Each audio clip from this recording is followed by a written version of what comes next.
In October 2017, a bombing in Somalia's capital, Mogadishu, killed and injured hundreds of people. It's what's been called the world's deadliest terror attack in recent years.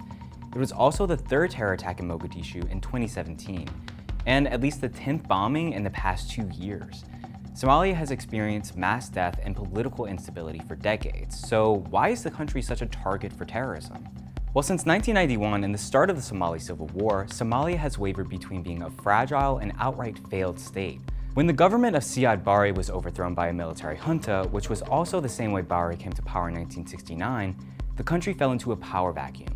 Warring factions, led by religious and regional clans, fought to establish control over their local territories, displacing and killing hundreds of thousands of civilians. Most notable in this power struggle was the rise of a group known as the Islamic Courts Union. Despite the best efforts of international and neighboring states to establish a military force and stable government, the ICU was able to capture and control a large southern portion of the country. In 2006, the capital Mogadishu fell to the ICU.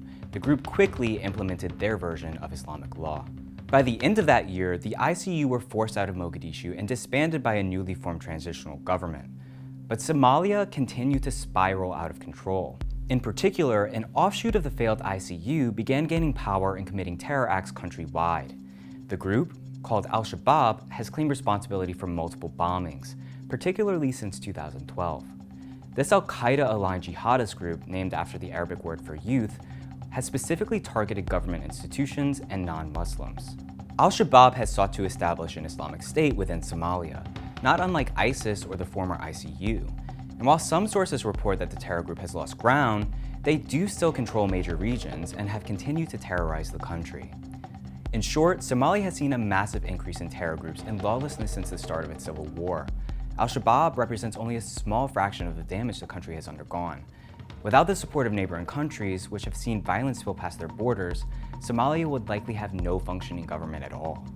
With so many groups vying for control of an impoverished and oppressed region, the terrorism and turmoil Somali citizens have experienced is unlikely to end anytime soon.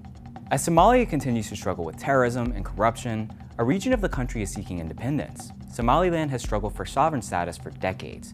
To find out what's stopping Somaliland from becoming its own country, check out this video. Thanks for watching Now This World. Don't forget to like and subscribe for more episodes like this every week.